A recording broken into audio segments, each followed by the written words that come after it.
here, Luxury with Natalia on Yachting International Radio, still at the Monaco Yacht Show Day 1. And I'm here with my guest, Menno, from Holland.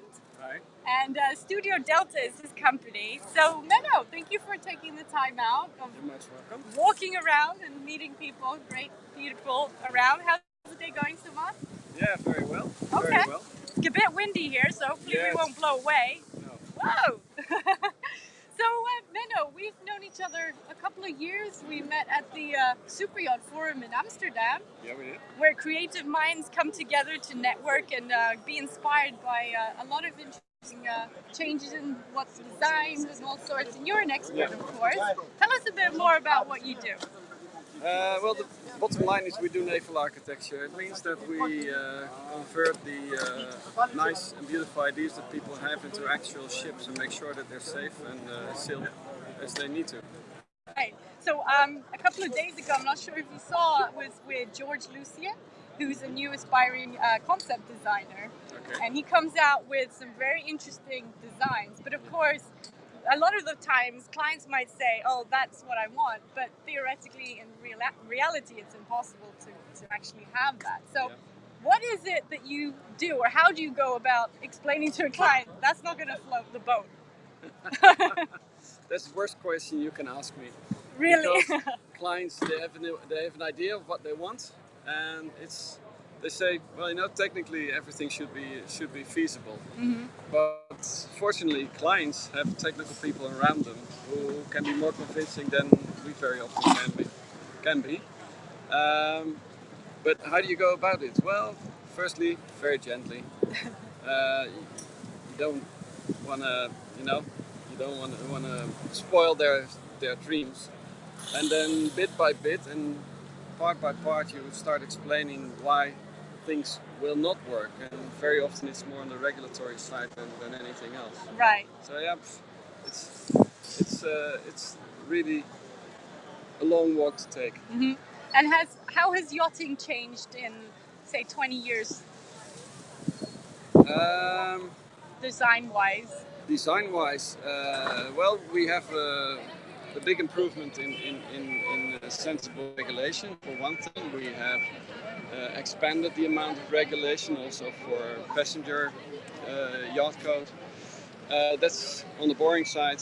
On the more creative side, you see a big difference in how toys are being treated, like tenders and diving gear and all that. Mm-hmm. And apparently, the last few years, we see that there's much interest in the environment. Mm-hmm. People not using the boat only to be here on the beautiful Riviera, but also to take them to the polar areas. That's right. So I saw you also at the Explorer Yacht Summit here in Monaco a couple of months ago.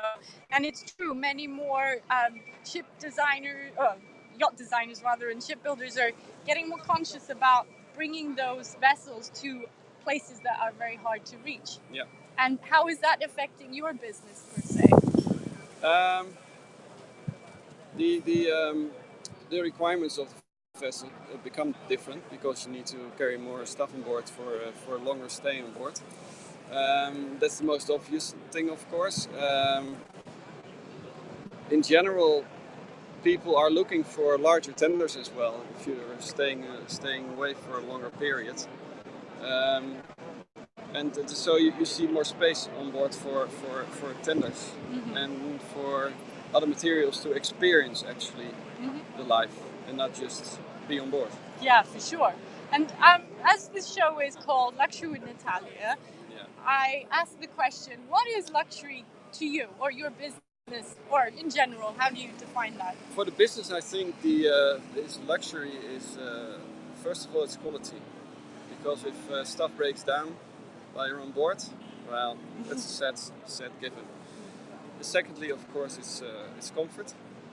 And what I feel would be luxury as well is also the experience. Mm-hmm. You can be on board a yacht, you can be in a very luxurious hotel. But what makes the difference? And there comes the experience in. Right. And I think that's one of the major assets of the yachting industry.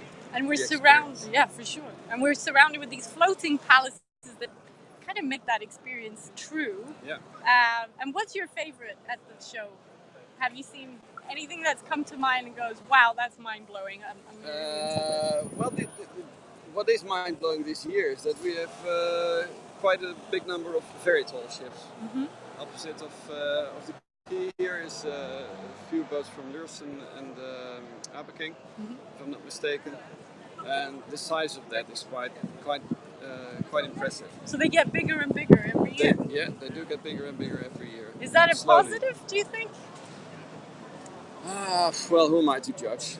I mean, it's a positive thing that from an new. expert's point of view. Yeah, it's new. It's challenging because we have to expand on our knowledge. You can't just sort of say it's similar to that boat and let's move on from that one. You have to sort of reinvent it all, and that's nice. That's good. That's really nice.